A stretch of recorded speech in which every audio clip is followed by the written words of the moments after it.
Good day, everybody. Welcome back to my channel. Will Many Wins here.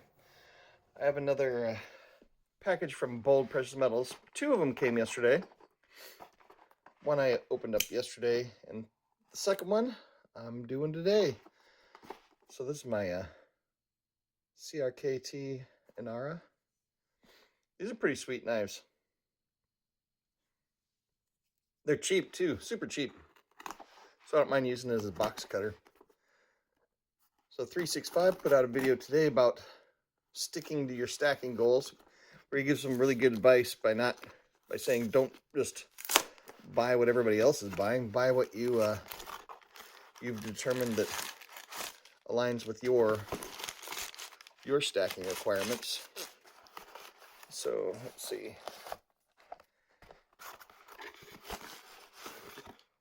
So I got another tube of Krugerrands for the stack. Yeah, so his video is really good. I'll put a link to it in the description. Of course, I don't have can't find the end of this tape. But yeah, it rings true. Just have your own stacking goals. Like I've got one right now, which is to fill a monster box of Krugerrands. And actually, the monster box is here. And I've got a long way to go. I'm just adding another tube of 2023s to the box. And I've kind of been sidetracked from stacking this box, so 365's advice is well taken on my own as well, because I want to get this box finished before I'm not able to.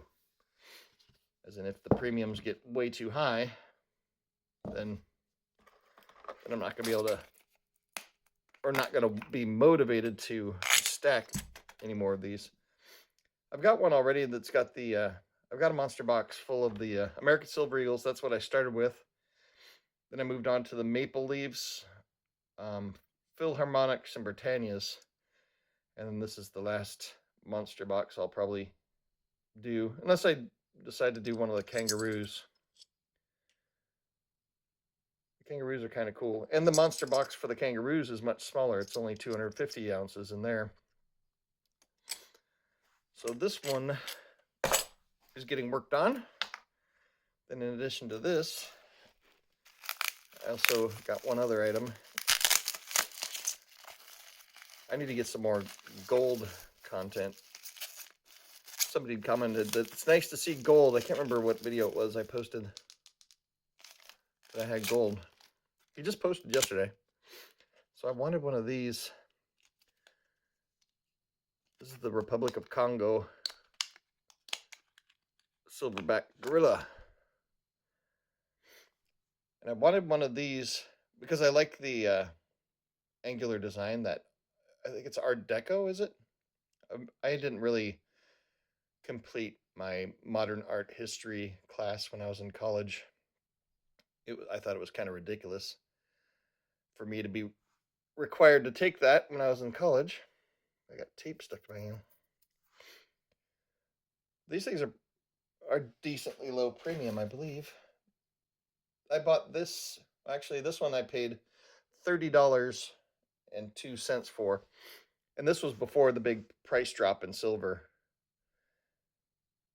So that was kind of the going rate. I think I might have been able to save $1 if I would have bought like a generic Buffalo or something. This is pretty cool looking. I think this is the obverse. Yeah. And this is the reverse. I don't know. You tell me. I like that it's dated, even though this is kind of almost a, I don't know, is this a generic? It's government minted, so I guess it's not generic. 500 franc. But this is kind of low premium. It's not like it's not a numismatic or anything. But I thought it looked really cool, so I had to get one. And I might even put this in a capsule. Just because I like that angular artwork.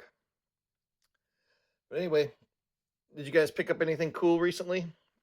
I have another shipment that's coming in, so I keep doing these smaller orders. This one was a little bit bigger because I had a tube of Britannias in there. But I like doing smaller orders to get the free shipping and ordering more frequently. It helps with the dollar cost averaging, and you're not as prone to be beating yourself up if there's a huge price drop after you buy something like this, because I'm placing more orders as the price is falling. Whereas precious metals is kind of weird because people usually buy heavily when the price is going up, but when the price is low, you can't give this stuff away. So I prefer to stack the other direction. When the price is low, I'll stack more heavily, buy things like 100-ounce bars or buy more volume. Then when the price goes up, I'll do what I'm doing now is I'm placing smaller orders. This one's an exception.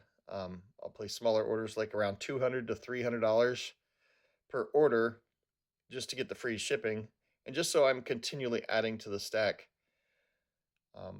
I have different strategies than most people. Most people do an allocation of like say 5 to 10%. My allocation is way higher than that. I'm older, so I'm 54 years old. Or am I 55? I'm 50 something years old. And so I'm more concerned about security. When the financial crisis happened in 2008, I told my oldest friend, I said, thank goodness that this happened when we were in our 30s. Because I was like, can you imagine if this would have happened when we were like 60 or, you know, when we were older? Because I said we'd probably end up being Walmart greeters or something. Who knows? But that great financial crisis kind of caught a lot of people off guard. And there's a lot of similarities to what we're going through now with the banks falling apart. We've had our Bear Stearns moment with the Silicon Valley Bank. We're just waiting for our Lehman Brothers moment for the masses to wake up and suddenly realize that things have changed drastically. But anyway, I'd like to encourage you to continue to buy. Just if you don't have a lot of money, maybe buy a couple silver dimes. I mean, those are you're going to pay 30 cents or $3 each for a dime probably right now with the premiums. But stack something, anything, just a little bit. You don't have to yeet your whole life savings into it, but you have more security with this. And make sure you pay off your debt. If you've got debt, you should not be buying precious metals in volume. You need to get rid of the debt first, like bad debt. I'm not talking about home mortgage, but if you got like credit card debt, you've got to get rid of that before you stack this stuff. Anyway, that's enough for my rant, and I really like this gorilla. I might try and find a capsule for it. But anyway, click that subscribe button if you're not subscribed, and I'll keep opening up stuff for you. And have an awesome weekend. I will see you in the next video.